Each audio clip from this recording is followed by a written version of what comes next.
1979년에 제가 고려신학대학교 1학년에 입학했습니다.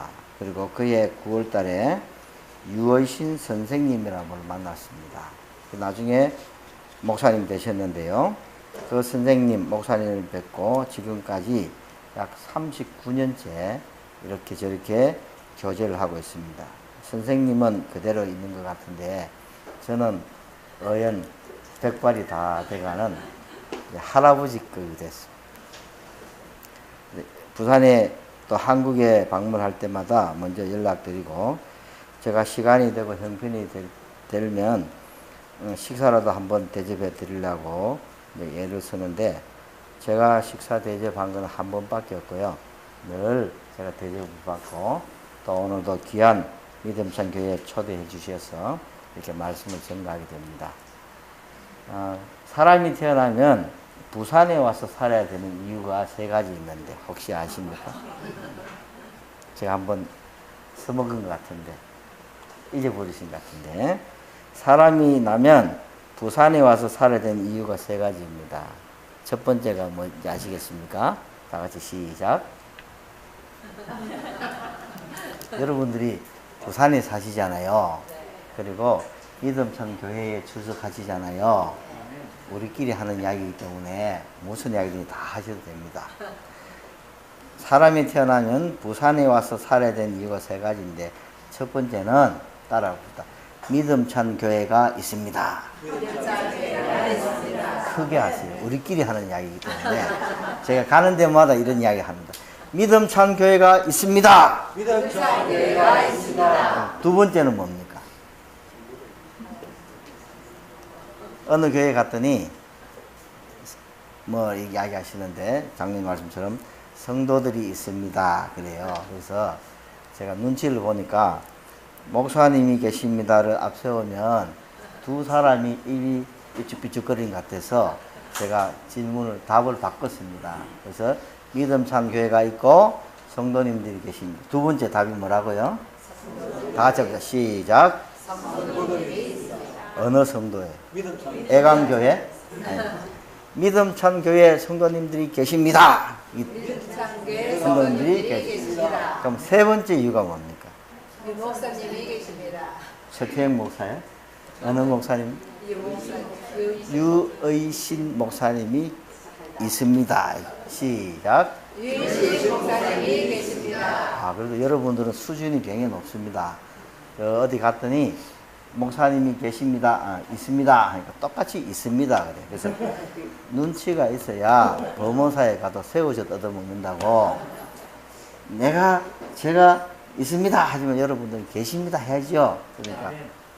그래서 세 가지 이유입니다. 한 번 더 합시다. 아들을 낳으면, 따라하세요. 아들을 낳으면 부산으로 보내고, 딸을 낳으면 믿음찬 교회로 보내라.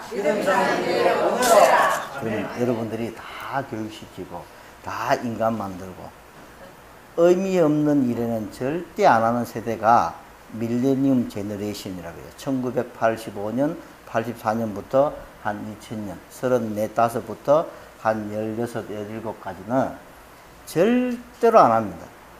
근데 자기가 의미가 있다고 꽂히는 일에는요, 죽기 살기로 하는 겁니다.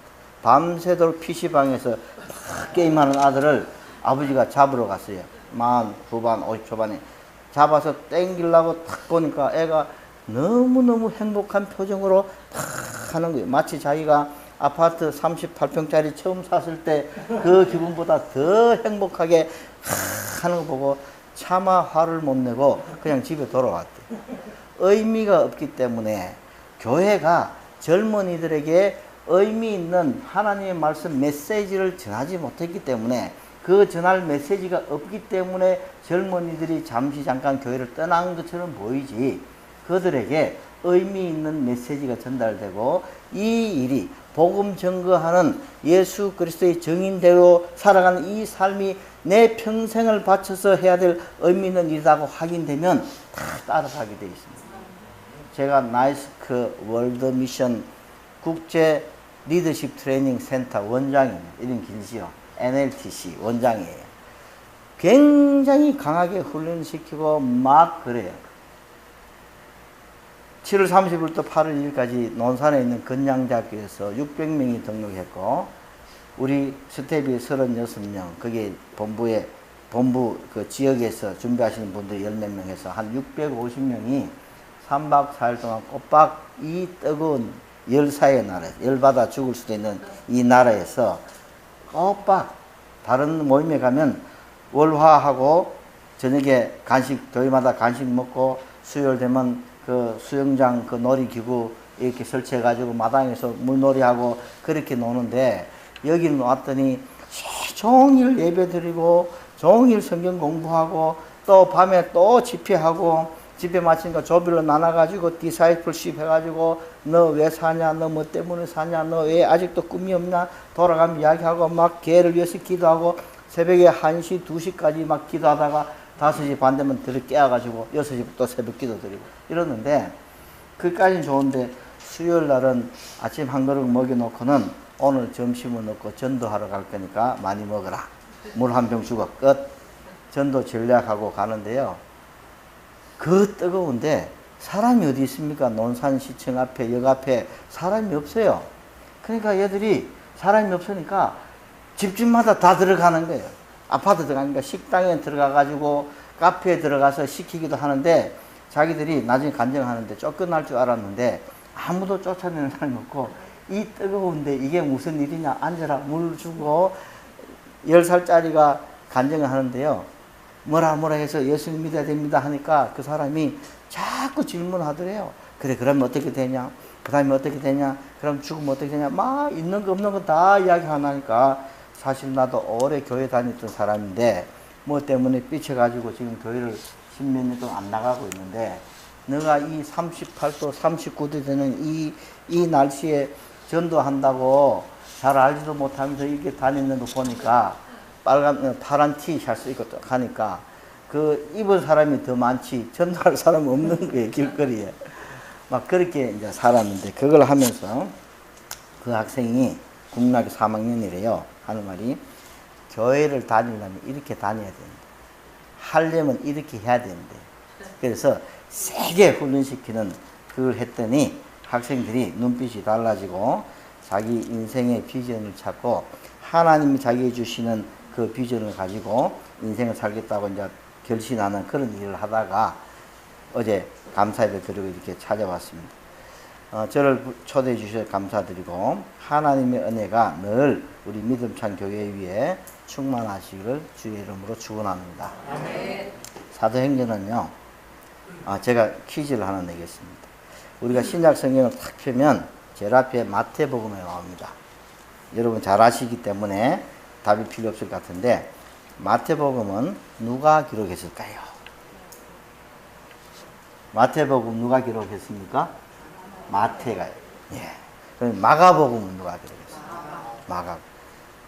이렇게 수준 높은 분들 처음 봅니다. 누가복음은 그럼 누가 기록했어요? 누가? 요한복음은요? 요한. 그러면 사도행전은 누가 했어요? 사도가 해요. 사도행전도 누가라는 사람이었습니다. 누가는 의사라고 합니다. 의사가 집도할 때에 그 순수대로 다 해야 사람 살아나기 때문에 그 꼼꼼한 그 자세로 다 기록해서 첫 번째 글을 썼고 두 번째 글을 써서 보내는 겁니다. 여러분들이 사도행전 1장 1절을 자세히 읽으시면 데오빌로요. 데오빌로라는 사람의 이름이 나옵니다. 정확하게 이 사람이 누군지는 몰라요. 그런데 조사에 의하고 전설에 의하면 로마의 그 왕족 중에 한 명일 것이다. 그 데오라는 말, 데오스, 신이라는 뜻이고, 빌로는 뭐 빌레오, 펠로십 뭐 그런 의미에서 하나님과 친밀한 사람 뭐 그런 뜻으로 뭐 썼을 것이다. 이렇게 추측을 합니다. 놀라운 것은요, 누가복음을 기록했고 사도행전을 기록했던 이 누가라는 사람은 다른 사람들은 그 교회나 그 공동체를 향해서 편지를 썼고 복음서를 남겼는데, 누가는요 한 사람 데오빌로라는 사람에게 편지를 쓴 겁니다. 그것이 누가복음, 누가가 쓴 기쁜 소식, 누가가 기록한 복음서, 복음편지라는 뜻이고, 사도행전이라는 것도 사도들의 행전, 사도들이 어떤 일을 했는지를 기록해서 데오빌로 각하에게 보냈다는 겁니다. 여러분 잘 아시죠?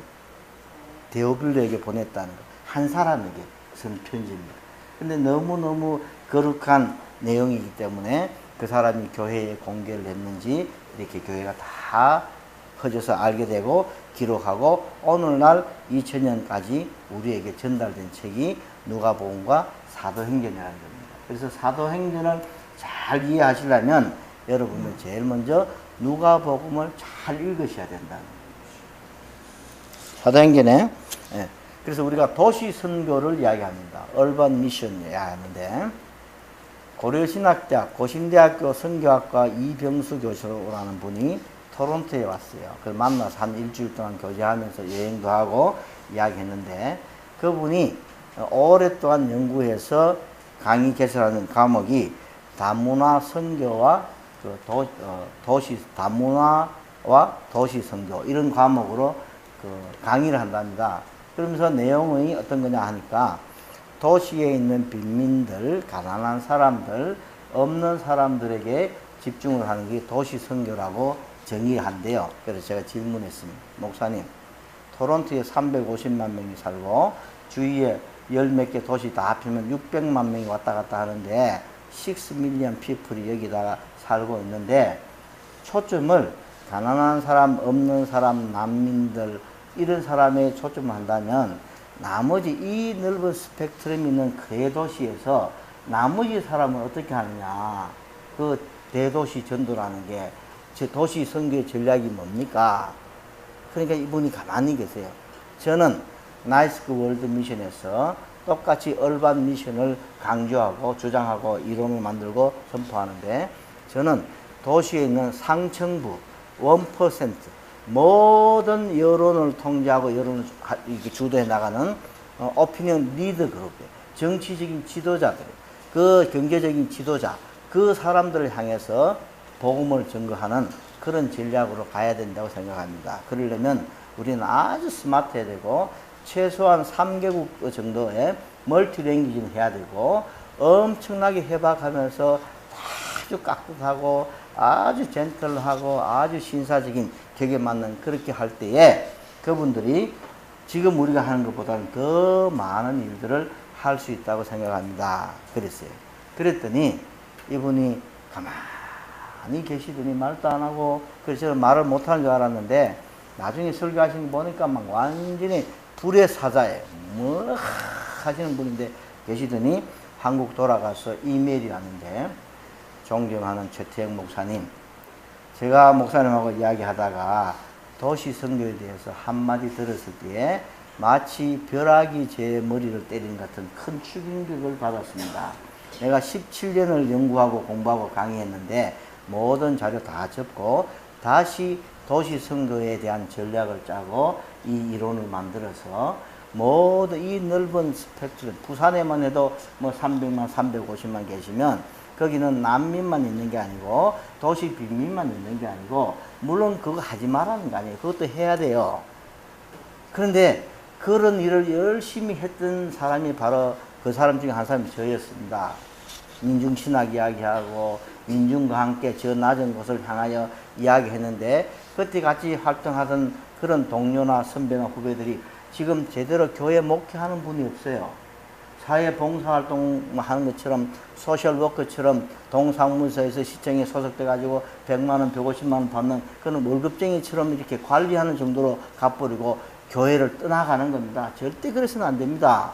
저는 완전히 입장이 바뀌어서 그런 일도 소중하지만 그는 평신도들, 집사님들 하셔도 되고 교회는, 목사는 교회를 열심히 충성하면서 도시 전체를 바라보면서 이 도시를 잡고 있는 그 영적인 세력과 싸워서 이기고 도시를 복음화시킬 수 있는 그런 전략으로 쫙 가야 되는 그것이 얼반 미션의 목표입니다. 보세요. 토론토에요. 8년 전에 동성애가 합법적으로 동성 결혼이 법을 만들었습니다. 연방수상이 의원들 옆구리 찔러가면서 다 해가지고 절대 다수에 찬성해가지고 남자 여자 했고 6월 27일 날 축제하는데 100만 명이 모여가지고 막 팬티만 입고 돌아다니고 만세 부르고 하는데요. 프라이드 위기라 그랬어요. 자랑스러운 한 주간 했는데 저작년 3년 전부터는 프라이드 먼스 6월달 전체가 온 도시에 무지개하고 토론토 오시면 제가 안내해 드릴게요. 철치 스트리트하고 웰슬리 스트리트 이게 교회가 많아서 철치 스트리트였는데 철치 스트리트하고 웰슬리 길이 겹치는 거기가 게이 리퍼블릭, 게이 공화국이에요. 어떻게 생겼든지 간에 둘씩 짝지어가지고 손잡고 가는데요. 남자가 둘이 좋아가지고 결혼하면 옆에 사람이 잘생겼든지 멋있든지 하면 그래도 인간적으로 아 저래서 저랬구나 할 수도 있지 않습니까? 완전히 그 옥들매, 옥상에서 떨어진 호박 같은 그런 사람을 자기 파트너라고 좋다고 손잡고 다니고 막 그래요. 3학년 때, 7학년 때, 10학년 때, 12학년 때 아예 교과서에 그걸 다 명문장으로 박아놓고 결혼해서 남자 여자만 하는 게 아니다부터 해가지고 막 학문 성경 어쩌고 그런 걸 지금 가르치고 있습니다. 토론토. 그 사람들이요 자기가 혼자 사는 사람이고 호모든 게이든 레즈비언이든 하니까 막 가족 안 걸리니까 그냥 자기 목표하면서 쫙 가가지고 최상층을 딱 장악한 다음에는 자기가 알고 있는 모든 사람들을 자기의 빚으로 세크리트로 박아가지고 포스트마다 전부 그런 사람 장악했기 때문에 연방 수상도 어쩔 수 없는 거예요. 그래서 우리가 전도 전략을 짤 때에 최고위층에 여러분의 자녀들이 어떻게 하든지 간에 하나님의 은혜 가운데 쫙 올라가서 그 고위층을 장악하고 그 사람들이 데오빌로 각과 같은 왕족, 황실 있는 사람들에게 전해서 그 사람들이 이 복음을 전가하게 더 큰 힘을 발휘하는 그런 전략으로 가야 된다는 그 팁을, 힌트를 얻을 수 있는 것이 누가가 데오빌로 각하 내가 이렇게 쓴 거. 누가복음에 썼고요. 사도행전에서는 데오빌로요. 지난번에 쓴 내 글에는 이렇게 했는데 이제는 이런 것들을 제가 기록해서 당신이 누군가에게 들었는지 모르지만 당신이 배운 그 모든 사실이 확실하다는 것을 내가 증명합니다. 해서 기록한 책들이 누가복음이고 사도행전이라는 거예요. 이 서론인데 시간이 다 가버려가지고 5분 전에 마치라 그러는데 큰일 났습니다. 먼저 쓴 글에는 예수의 행하시며 가르치시기를 시작한부터 그의 택하신 사도들에게 성령으로 명하시고 성천하신 날까지 이를 기록하였노라. 누가복음에 나온 내용들입니다. 조금 이상한 단어가 나오지 않습니까? 그의 택하신 사도들에게. 그 전에까지는요, 저희들은 제자들, 12제자, 이렇게 썼는데, 사도행전 들어와가지고는요, 그 사람을 사도라고 이렇게 바치고서 말하는 겁니다. 그것은요, 예수님이 그 12제자를 밤새 기도하시고 다 부르셨을 때에 이미 앞으로 하나님의 나라 복음 전가하는 그 일을 위해서 목숨을 걸고 사도로 역할할 그 사람으로 전제를 하고 12명의 제자를 불렀다는 그것이 이게 증명해 나갈 수 있습니다. 사도행전 1장 1절에서 2절에는 먼저 쓴 글에는 이렇게 표현합니다. 그런데 누가복음 1장 1절에서 4장에는 처음부터 말씀의 목격자들이 되었고 일꾼된 자들이 많았는데 그 사람들이 이야기해 준 그대로 30년 40년 후에 기록했기 때문에 이야기해 준 그대로 내력을 저술하려고 붓을 든 사람들이 많았습니다. 그 모든 일을 처음부터 근원부터 자세히 살핀 저도 데오빌로 각하에게 차례대로 일어났던 일들을 써보내는 것이 좋은 줄 알았습니다.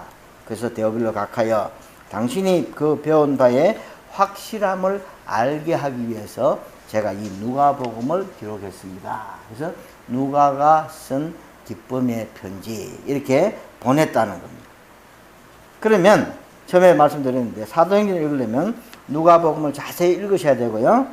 그 부활하신 주님을 만났던 사람들의 행적이 사도행전이기 때문에 우리는 부활하신 주님을 만나기 위해서 누가복음을 읽으셔야 되고 사도행전을 열심히 읽고 공부를 하셔야 된다는 것을 기억하시기 바랍니다. 왜냐하면 하나님 말씀은 살아있고 우리의 심령 골수를 찔러 쪼개는 그 말씀으로 우리 세포 하나하나까지 찌들어 있는 그 악한 것들을 다 끄집어내고 그 속에 예수 그리스도의 보혈로 채우시고 성령의 영으로 충만케 하셔서 우리로 하여금 한 걸음 한 걸음 주님의 그 길을 따라가고 성령과 동행하는 삶을 살 수 있게 하시려고 그렇게 되려면 우리가 평소에 성경 공부를 열심히 하셔가지고 말씀의 장작개비를 쫙 쌓아오는 그 위에 성령이 기름 부으시고 불을 붙이면 한 방향으로 다 올라가는데 이 말씀의 깊이는 없고 말씀을 하나도 모르는 사람이 그냥 어느 날 갑자기 성령을 받으면 어떻게 되겠습니까? 아스팔트 휘발유 뿌려놓고 불 붙이면 바람 부는 대로 미친 여자 그네 타듯이 벌럭거리다가 막 자기가 은혜 받았다고 해가지고 막 목사님, 장로님 위에 있는 수많은 신앙의 선배들 아무 필요 없고 막 하다가 기름 다 꺼지고 바람 꺼지면 그냥 사라지는 그런 모습으로 살아가게 됩니다.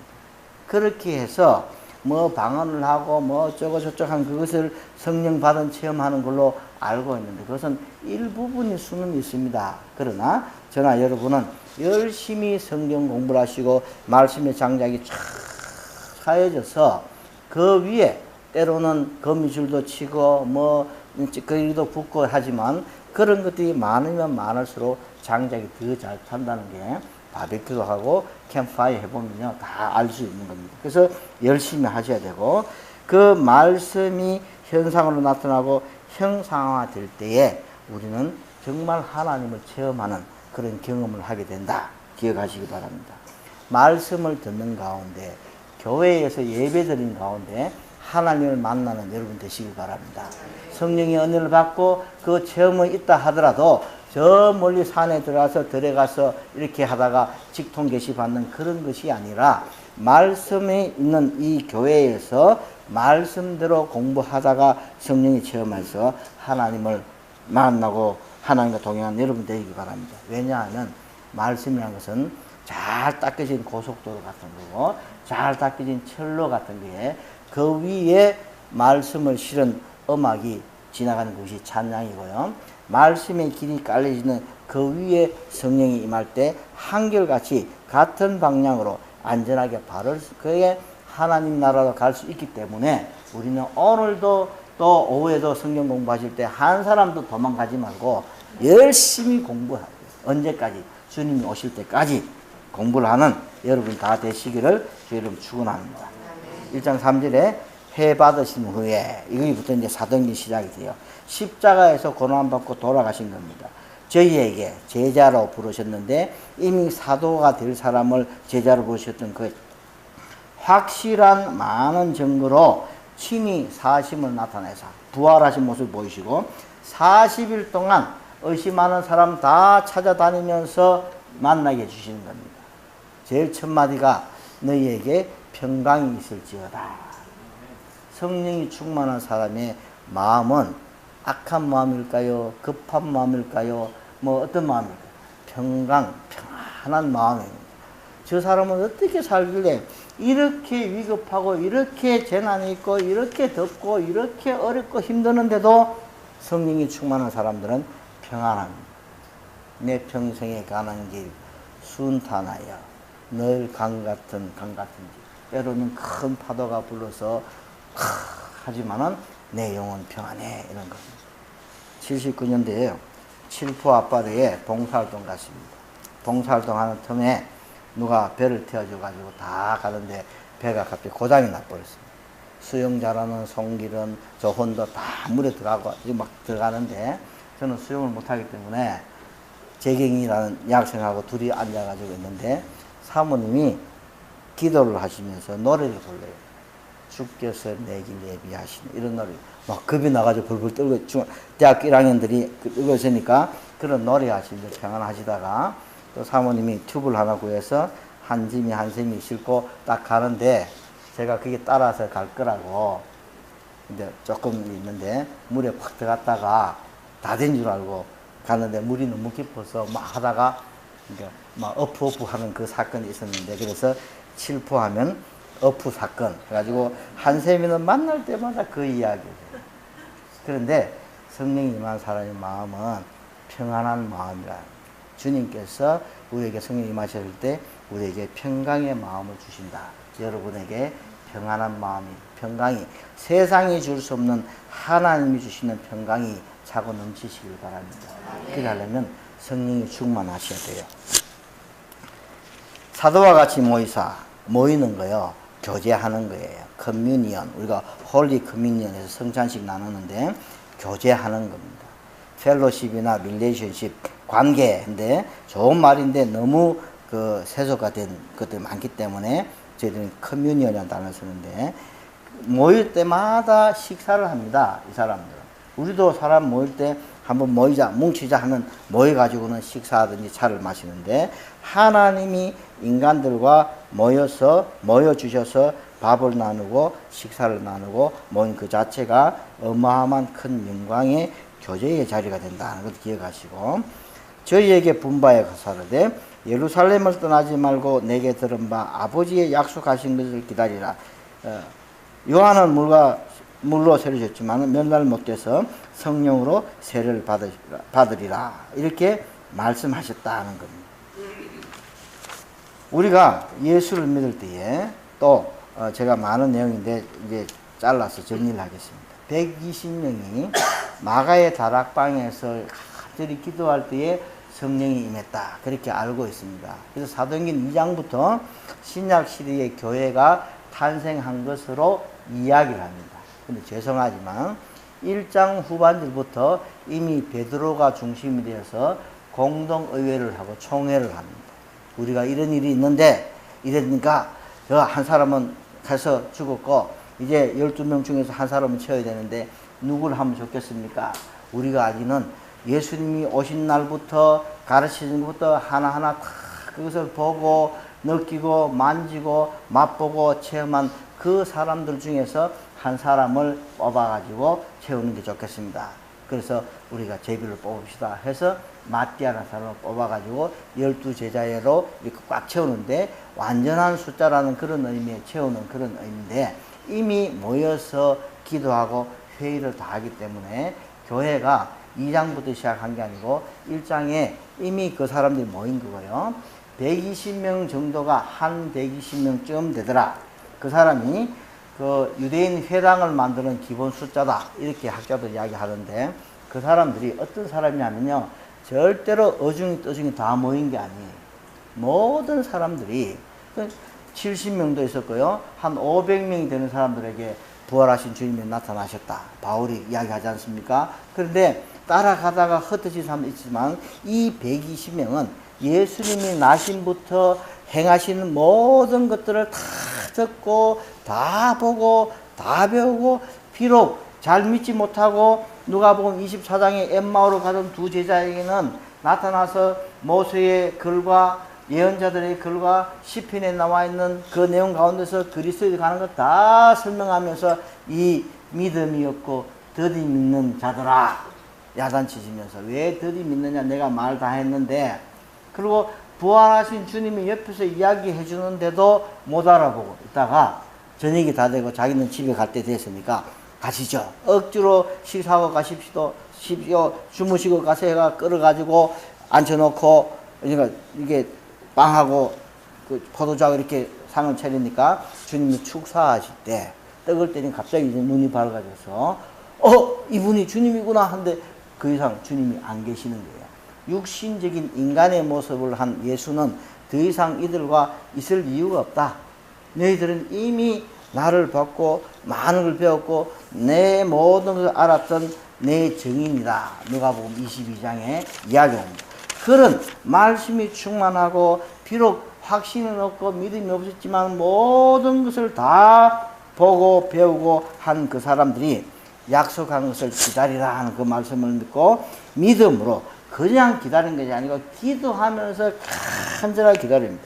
전혀 기도에 힘쓰니라. 말씀을 정리하겠습니다. 여러분, 겟세마네 동산, 겟세마네의 뜻은요, 감람류, 기름을 짜는 동네에 가까운 곳, 그런 의미가 있습니다. 기름 공장이 가까운 곳. 그러면 감람나무 열매를 따가지고 큰 맷돌 같은 데 집어넣어가지고 그걸 압력을 줘가지고 이렇게 돌려서 기름을 짜는 겁니다. 우리가 너무너무 힘든 일을 할 때 기름을 짠다 그러잖아요. 내가 말 안 들으면 새우 잡는 배에 팔아가지고 뭐 기름을 짤 거다. 그게 낙도라는데요. 낙울도. 전남 영광에 금년 우리 갔다 왔는데요. 순례지에 갔다 왔는데 기름을 짜는데 예수님이 기도하시는 내용을 한번 보세요. 마지막에 이제 금요일날 잡혀서 십자가에서 처형당하고 죽기 전날 목요일날 감람산에서 그 앞에서 기도하시는데 힘쓰고 애쓰고 더 간절히 기도했더니 땀방울이 핏방울처럼 변했다. 의사들이 어떻게 인간이 땀방울이 핏방울로 변하느냐 연구를 했더니 땀샘이 있잖아요. 땀이 나는 구멍 밑에 샘이 있는데 그 옆에 아주 가는 모세혈관이 있대요.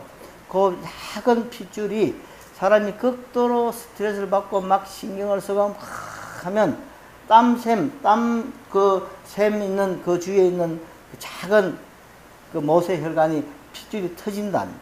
터져가지고 그 땀샘 속에 스며들어서 맑은 땀이 고이는 그 속에 피 같은 것들이 들어가가지고 붉은 있다가 힘쓰면 땀방울이 이게 나가는데 구멍통에 나가는데 그때 섞여 나오기 때문에 핏빛처럼 이렇게 나타난다.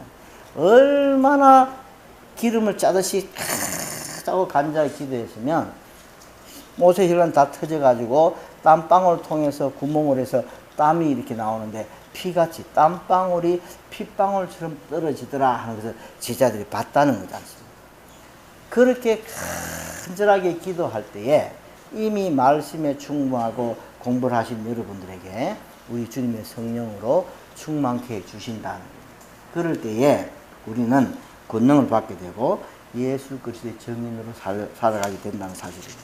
사랑하는 우리 믿음찬 교회 성도 여러분, 교회가 팔려갑니다. 모든 동네에 화려하고 100년, 200년 된 교회들이 콘도미니엄으로 팔려가고요. 나이트클럽으로 팔려서 십자가 날리고 리노베이션 해가지고 거기서 댄스홀도 하고 나이트클럽도 하고 술집도 하고 막 그냥 종합백화점 주상복합 아파트로 하고 교회는 이제 1층이나 제일 꼭대기에 조그맣게 하나 지어주고 그렇게 팔아가지고 천국 대기조들만 남아있다가 한 분 한 분 돌아가시고 그것이 카나다의 현실이고요. 카나다 장로교이고 카나다 연합교회 현실이고 우리도 마찬가지입니다. 교회가 팔려가고 무너져가고 예배를 그냥 쇼를 하는 건지 예배를 드리는 건지 엔터테인먼트를 하는 건지 구분이 안 될 정도로 지나가는 이 시대가 있어 교회가 무너지고 예배가 무너지고 1300만, 1200만 성도, 1000만 성도 하던 한국교회가 올 1월달에 보니까 어느 집회하는데 보니까 500만 성도를 위해서 기도합시다. 이렇게 해요. 반이 꺾어졌다는 겁니다. 사람들이 떠나가고 팔려가고 청년들이 더 이상 의미를 못 느껴서 교회를 떠나가는 이 시대에 아모스 9장에서 다시 모으신다는 거예요. 그날에 내가 다윗의 무너진 천막을 다시 일으키고 틈을 막고 에돔의 남은 자를 부르고 만국 백성들을 모아서 회복시킬 것이다 하는 건데 우리가 이 교회에 이때까지 30년, 40년, 50년 평생을 예수를 믿는다고 신앙생활한 우리 모든 성도님들이 이런 현상을 보고 느끼시면서 우리끼리만 앉아서 예배드리고 우리끼리 권사님, 장로님, 목사님, 자매님, 형제님 그래서 우리 주위에는 전부 장로고 권사고 목사예요. 3대 장로, 3대 목사, 5대 집사. 그런데 밖에 나가면 부산은 5%가 기독교인이래요. 100명 중에 5명, 나머지 95명은 어떻게 해야 되느냐 하는 것을 느낄 때 정말 우리가 교회를 사랑한다면 하나님 사랑하고 예배를 사랑한다면 우리가 더 간절히 은혜를 기도하고 더 성령이 충만해져서 이 예배를 회복하는 이 운동을 행하는 우리 모두가 되실 수 있기를 바랍니다. 그래서 우리가 간절히 기도할 때에 우리가 말씀을 하나하나 배운 그 위에 성령이 기름 부으심 할 때에 성령이 충만해져서 우리 굳은 마음 부드러운 마음으로 바뀌고 아비의 마음이 자식들에게 다 전달된대요. 성령이 임하시면 자식들의 마음이 아버지에게 전달이 된대요. 우리를 이해 못하던 사람들이 다른 사람들이 우리를 이해하고 우리 말을 듣게 된대요. 제가 이모님이 6분 계시는데요. 막내 이모부님이 7년 전에 돌아가셨답니다. 그분은 한 번도 교회 다닌 적이 없고요. 자기 여동생 신랑이 파괴성이 있어 동아사 주위에 있는 그 라인에 있는 그 절을 섬기는 그 처님이기 때문에 나는 제가 전마가 죽기 전에는 절대 교회 못 간다 하는 그런 분이셨어요. 나보고 환갑 때 목사 되신 거 와서 술이나 한 잔 따라라 해가지고 하던 그런 분인데 7년 전에 제가 토론토에 가 있을 동안에 돌아가셨답니다. 근데 어제 막내 이모님을 우리 어머님 병원에 계시는 데서 만났는데 하는 말이 제 목사야 내 말 들어봐라. 우리 대익이 아버지가 7년 전에 돌아가셨는데 죽기 하루 전날에 노래를 부르더래요. 흥얼흥얼거리면서. 그래서 당신 뭐 하는데 하니까 노래한대요. 근데 그 가사가 뭔지 아세요? 내 주를 가까이 하여. 생전에 교회도 안 가고요. 팔공산에서 송이버섯 재배하고 그 동생 신랑 따라서 절에 가가지고 거기서 주는 거 얻어먹고 하던 그분이 조카, 처 조카 아닙니까? 목사가 돼가지고 이야기하니까 목사나 선생이나 똑같다 가르치는 거 똑같이 하냐 그러고 술이나 따라라고 하는 그분이 마음으로 믿어 의에 이르고 입으로 신앙의 구원에 이른다고 하셨는데 왜 하루 전에 다른 노래도 아니고 그 찬송까지 모르고 하는데 더 누워서 곧 돌아가실 분이 내 주를 가까이 하게 하는 십자가 짐 같은 고생이다. 내 일생 소원은 늘 찬송하는 것입니다. 주께로 나가기 원합니다. 이 노래를 부릅니다. 그래서 내희 아버지는 천당 갔을 것이다. 그렇지. 어떻게 해요? 아멘. 가서 확인해 봐야 아는데 가서 출석부 들어가지고 누구시 803에 사는 송이버섯 장사하는 사람 뭐 부르고 찾으면 되겠지만 원래 그런 겁니다. 그래서 더욱더 성령이 충만해서 온 세상에 복음 전가하고 무너져가는 교회 다시 이렇게 세우고 예배 회복하시는 우리 모든 성도님들 될 수 있기를 바랍니다. 이 시간에 제가 죄송한데 우리 목사님이 아주 부드러운 스타일이라서 그렇게 기도하는 건 안 하셨는지도 모르겠는데 제가 감히 요청할게요. 우리 한 번만 정말 기름을 짜듯이 간절하게 주여 한번 부르고 우리 교회와 우리 유의신 목사님, 사모님 한짐 한센 위해서 기도하시고 이 믿음찬 교회를 위해서 기도하시고 이 교회가 정말 이 시대에 세상에 그리스도의 증인으로서 성령 충만한 사람들로서 복음 전구에서 이 부산을 우리 유 목사님이 부산에서 문화선교하고 어떻게든지 복음 전가하려고 애쓰고 힘쓴 거 아시지 않습니까? 더 열정적으로 확 나가서 제자들이 다시 일어나고 교회가 살아나고 예배가 회복되는 그날을 오게 해달라고 한번 주여 하고 기도를 한번 하시기 바랍니다.